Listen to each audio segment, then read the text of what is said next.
ডিমা আল্লাহ মুরগি একটা জবাই করে নিয়েছি। এরকম মশলা টসলা দিয়ে এদিকে বাটি ভর্তি মাংস নিয়ে আসছে, অন্যদিকে গাড়িটা হঠাৎ করে পাংচার হয়ে গেল। ভাইজান বলল চিন্তার কোনো কারণ নাই, আর একটা চাকা আছে। মামা হাসি মারছে।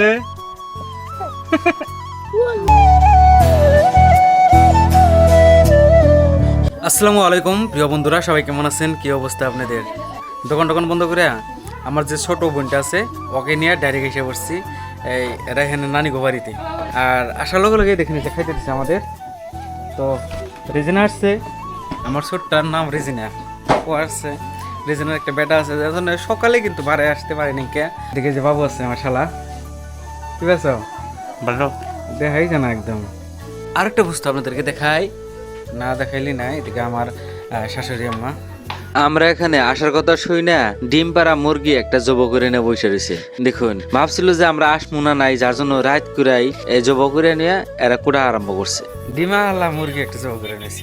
আমার গিন্দি মাংস দোকান কিনে এলো, ডিম বাড়াইছে, কলে বাড়ি নিয়ে আসছে এখানে মাংস খানি ধরবার জন্য। A few moments later. ওই দিন রায়হান্ডে থুয়ে আমি গেছিলাম গে বাড়তে। তো 2 দিন পরে আসলাম আজকে। মাঝখানে একদিন সিক্রেট বাজাই দিছিল যে আমার বাপ নাকে তার মানে সিক্রেট করে খালি ওই মোবাইলের জন্য। দেখেন যে মোবাইল দেখতেছে, আর এইভাবে আইসি থেকে যে মোবাইলটা পকেটে থেকে নিয়ে দেখা আরম্ভ করছে। এদিকে এ হইলো আদিল, দেখেন আপনারা ভালো করে দেখে রাখেন। আদিল আমার ছোট বোনটা যে আছে তার বেটা। ওর এই ঘুমনো হওয়ার জন্য ও উমরা রুমে গেছিল গা, যার জন্য দেখা হয়নি। ওরে নিয়ে আসলাম এরকম সন্ধ্যা করে। এই যে বাবা আদিল, চাই দেখছেন? এই যে চাই দেখো, আইতে হলো না গাড়ির মধ্যে একটু ঘুমায় নাকি খালি কোচাল করছে। এইরকম করে ছাট পরে ওর মায়ের কোলে দিকে, খালি জায়গা জিনা দৃশ্যগুলো আছে এগুলো দেখার জন্য এইরকম করে ছাট পরে। বলেন কি? দিকে ভাই মুরগির মাংস এরকম মশলা টসলা দিয়ে এই জায়গায় চড়াবো।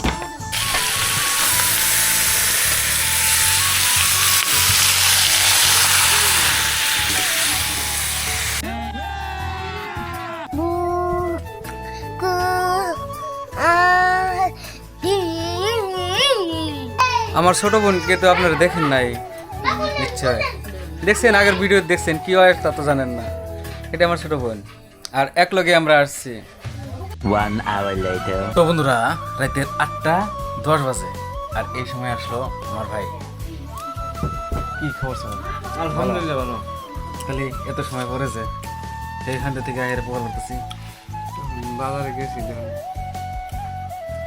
মেলা পুরানো পার্টনারের লোকে দেখা হবে। আইনে সব ভোট দিবে নিয়ে আইসে, সব বলতে হবে খুঁজে না নো টাইম বেলাগে নো টাইম দিলে সব কিনে দিলে হবে। কিন্তু লেট একটু বেশি গেল। টাইম দিল রাতে বেশি না, এই যাবো টাইম দিল। খাইতে যেতে লাগবে রে। তো জাস্ট আসলো, এখন কিছু খাওয়া দাওয়া করবো, তারপরে আবার যাবো। এদিকে বাটি ভর্তি মাংস নিয়ে আসছে, ভাত নিয়ে আসছে, আরো নানান ধরনের তরকারি নিয়ে আসছে, মাছের তরকারিও আছে। তো এসব দিয়ে এখন ভাত খামু আমি। আপনারা ভিডিও কন্টিনিউ দেখতে থাকেন। ভাই সাহেব খাওয়া আরম্ভ করে দিছে। এদিকে আমার অনেকটা খিদে লাগছিল, যার জন্য তাড়াহুড়া করে ভাত খেয়ে নিলাম। ভাত খাওয়ার পরে এদিকে রেজিনা রেডি হয়ে গেল গা, ও যাবো গা বাইদগো বাড়িতে, ওখানে রাত থাকবো। তো এখন বাড়ায় আসলাম, আর ভাইজানের এই গাড়িটা দিয়েই যাবো বাইদগো বাড়িতে। তো ওদিকে রেজিনা রেডি, আমরা সবাই রেডি, গাড়ির মধ্যে চুইরা বসে পড়লাম। গাড়ির মধ্যে চুইরা এইভাবে বৈশাই সবাইকে উঠাই দিলাম। এখানে দেখেন ওরা সবাই আমাদেরকে অল্প আইগে দেবেন আসছে, ওরা কিন্তু বাইরে ভরিতে আসছে। এখানে এই যে আদিল বৈশা রয়েছে গাড়ির পিছনে, ওর মায়ে এইরকম করে ধরে রয়েছে, আর রায়হানকে নিয়ে যাইতেছি যেহেতু গাড়িতে যাবো না ওই জন্য। দেখুন না আদিল কিভাবে চায়া রয়েছে।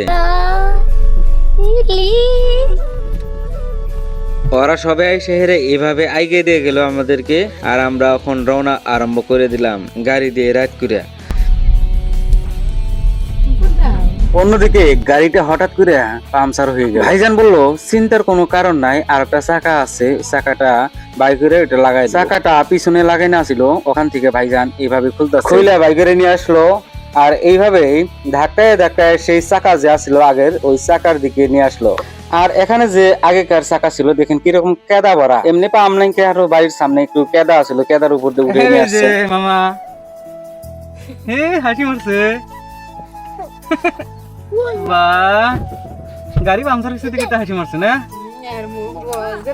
ভাই কাম করি গাড়িটা উঁচা করুন না একটা যন্ত্র বাই করলো, এইভাবে ঘুরে ঘুরে গাড়িটা উঁচা করতে হবে, যার জন্য গাড়ির নিচে এইভাবে এই যন্ত্রটা রাইখা দিল, রাইখা দিয়ে ঘুরাইতেছে ভাইজান, আর ভাইজানও ঘুরাইতেছে প্লাস আমিও ঘুরাবো, তার মানে বহুত টাইট করা লাগে, ওইটা টাইট করলে সে গাড়িটা উঁচা হবো। তো এইভাবে আমরা দুইজন মিলাই টাইট করতেছি। টাইট করা অবস্থায় আমার ব্যাটাটা দেখতেই পারতেছেন খালি মাত বুড়ি করে, এদিকে যায় ওদিকে যায়, ও টাইট করবো, অন্যদিকে উষা করা কমপ্লিট। আর এখানে একটা রেঞ্চ নিয়ে এলো ভাইজান, এই রেঞ্চটা পুরা দমে লাগাইলো, লাগাইয়া উপরে উঠলো, উঠা হিরা পুরা দমে যাত্তাছে, কিন্তু একটা লাটও খুলতে পারতেছে না। এভাবে আমিও কিন্তু অনেক সময় যাতলাম, বাট লাট খুলতে পারলাম না ভাই। পরে আমরা এখান থেকে এখন নাইমা যামুগা, কারণ লাট যদি খুলতে না পারি এখানে তো চাকাটা চান্স করা যাবে না। তাই আমার আদিল সহ বইন্টারে নিয়ে এখান থেকে বাইর হইলাম, আর এখন যামুগা ডাইরেক্ট আমার বাইক নিয়ে যাবো, জেনে যাবো আমরা বাইরে পারতে বাইক নিয়ে যাবো। এদিকে আদিল যে কলম মধ্যে সে রাইতের ব্যাপার না, অনেকটাই ভালো লাগছে আর কি, আন্ডারের মধ্যে মানুষ কালারটা ক্লিয়ারিটিটা আমার কাছে সত্যি অনেকটাই ভালো লাগতেছে। তো ভাইজনের কাছ থেকে এইভাবে এখানে বিদায় নিয়ে ডাইরেক্ট যাত্রা আরম্ভ করলাম বাইরে বাড়ির দিকে। তো এইভাবেই ব্লগ এখানে শেষ করতেছি। সবাই ভালো থাকবেন, সুস্থ থাকবেন, আর এই ব্লগটা কিরকম লাগলো অবশ্যই কমেন্ট করে জানাবেন। যদি ভালো লেগে থাকে অবশ্যই একটা শেয়ার করে দিবেন, আর যদি ইউটিউবে দেখে থাকেন একটা সাবস্ক্রাইব করে দিবেন, যদি ফেসবুকে দেখে থাকেন প্লিজ ফলো করে দিবেন। আর রাইতের কন্ডিশনটা এইরকম ছিল, অনেকটাই ভালো লাগলো আমার কাছে ভাই।